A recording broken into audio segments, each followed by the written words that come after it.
believe that the four of us have been put on a committee to write a draft of our school's mission statement that our principal is going to use as a discussion starter for our faculty meeting. And she wants that the transcript of our entire discussion. I mean, she doesn't just want our end product. We four are the ones who always disagree with everything. Maybe what we come up with will be a good discuss starter. The sooner we come up with a mission statement, the sooner we'll get out of here. Thank goodness I have a computer program that will record what we say and turn it into a written transcript. When I have the transcript, I can format it, record who said what, print it out, and then send it to the principal to distribute to the faculty. In fact, my computer is recording us right now, guys. So let's get started talking about our mission statement. Let me start. Our mission is to pass on to our students the content of the school curriculum and to get them to learn it. That includes the content of mathematics, science, history, and literacy, including reading, writing, literature, and a foreign language. And just how do you determine the content of those subjects? The content comes from the state's content standards, which are derived from content standards of our professional associations, such as the National Council of Teachers of Mathematics, which in turn reflect the content of the corresponding academic disciplines. Why should students learn the content of the academic disciplines? What use is that? The academic disciplines contains the essence of the traditions of our culture, and by passing on to the students that content, we pass on to them the essence of our culture. Who can disagree? I can. I don't think that the academic disciplines contain the essence of our culture's tradition. I think that the mission of our school should be to efficiently provide students with the skills that will enable them to contribute to our democratic society and to certify to society using tests that students have obtained those skills. So, you think that our school mission should be to prepare students to fit into our capitalist, free enterprise society that is under the control of big corporations? You probably also think that we should be teaching students to read and write just so they can do the jobs that our corporate leaders say need to be done by the corporations, so that their shareholders can make money from the sweat of hard-working employees. So what's wrong with that? We need engineers, doctors, and lawyers, as well as people to work in factories, banks, and fast food stores. All these types of jobs need to get done efficiently if we are to continue to benefit from our society. Yeah, but the problem is that by just giving kids skills to fit into society as it is, we perpetuate our current social and economic inequalities and injustices. If we continue the way we are going, what one will soon have is a wage slavery for most people. So what do you think the mission of the school should be then? I think we should provide kids with the knowledge, skills, and values to improve our society and make it into a more just and egalitarian place where all its members can satisfy their material and spiritual needs. You sound like a flaming radical who wants a socialist society. Our democratic, free enterprise capitalist society is the best. Hey, I have a vision of a better society in which the poor and the middle class have a far better life than they currently have. Do you know how many homeless there currently are? Do you know that the richest 1% earn more than 23% of all the income in the USA, and that leaves less than 77% of the total income for the remaining 99% of our population? Do you think that's fair? Enough arguing about social issues. Elsie, what do you think our mission should be? I think our mission is simply to help children grow and maximize their human potential. They need to learn such things as how to communicate effectively so that they can express their needs and desires. And by that I mean to read, write, speak, do mathematics, the use of technology effectively. It's simple. You guys are so interested in the needs of the curriculum that you overlook the needs of the individual children. I can't believe your fussy ideas. Schools exist to do more than just simply nurture children and to help them grow, each in his or her own idiosyncratic way. As you so frequently say, schools have a social function, not we're never going to finish. We need to come up with a mission statement. And I think it would be nice if I had something to do with Race to the Top, the successor of No Child Left Behind. That's a great idea. Do you have any idea what Race to the Top is about? Oh yes, I sum it up in 4 words: standards, assessment, accountability, and innovation.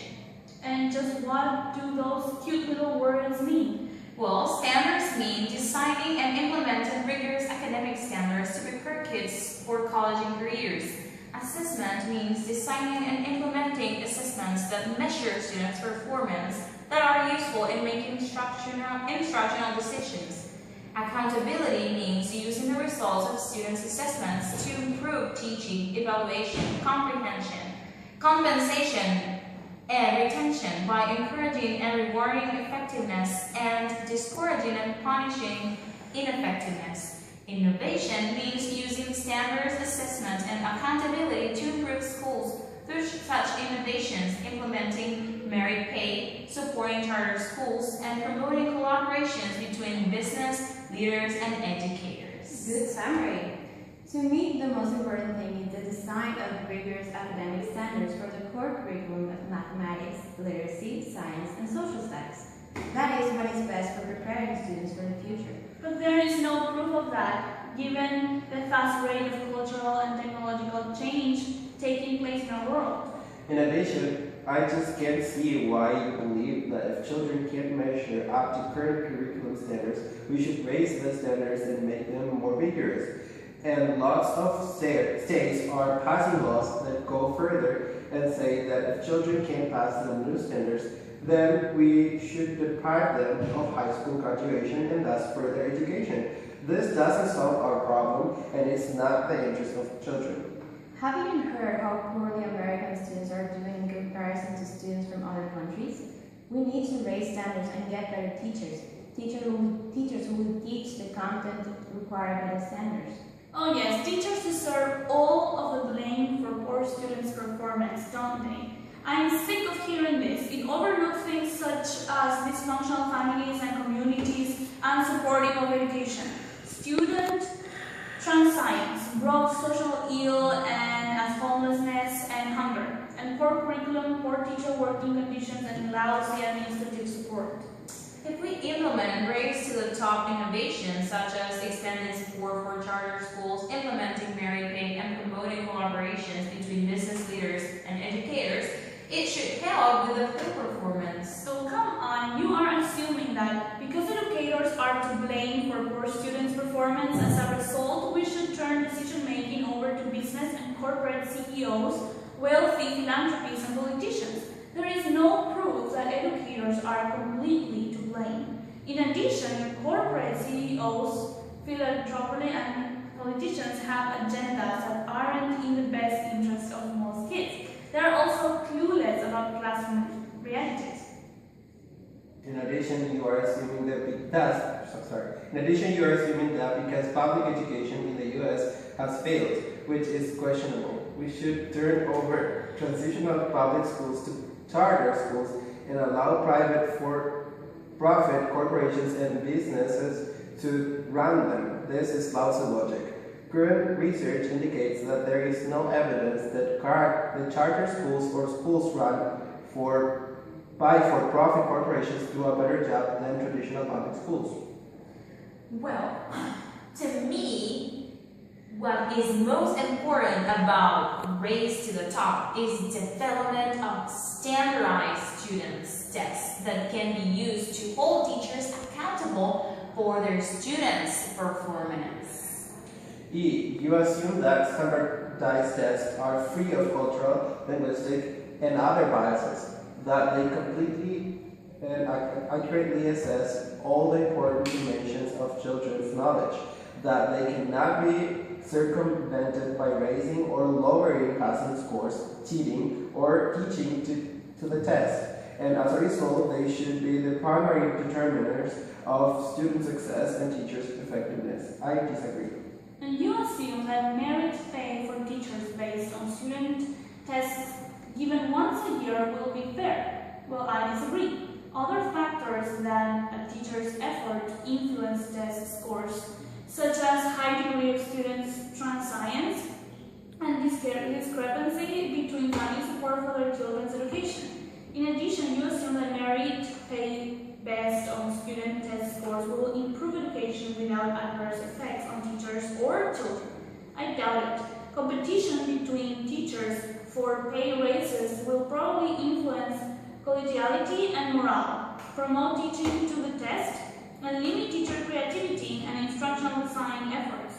For the children, it has already resulted in narrowing the school curriculum to focus primarily on the subjects tested, which often results in minimizing the teaching of things like the arts and physical education, and, where they are not tested, also history, civics, and science.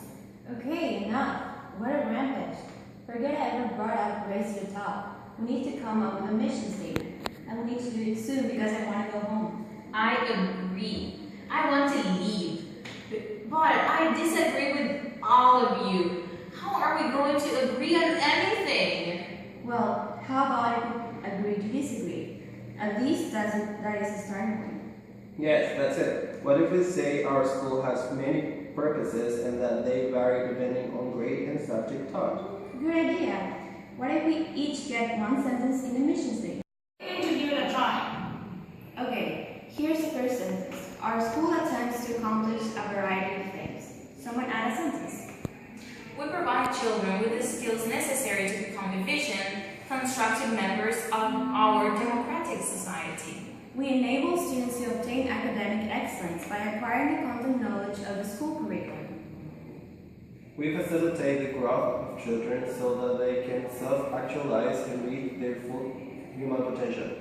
We help kids to learn the knowledge, skills, and values that will enable them to contribute to building a more just and fulfilling society for all of its members. Okay, that's it. Full of disagreement. But we all agree that this is what we are all about. Yeah, but it is just a bunch of slogans. It doesn't commit us to any real social vision or action. I disagree. I think that mission statement has a lot of meaning. What do you expect from a mission statement other than a bunch of slogans? I vote we accept it. Each of us has contributed to something. I agree, let's do it. End this meeting and go home. Okay. Good. When my computer finishes transcribing what we said, I will format the document, add labels that identify who said what, and then send a copy to our principal so we can distribute in our faculty. Good. Yay. Sorry.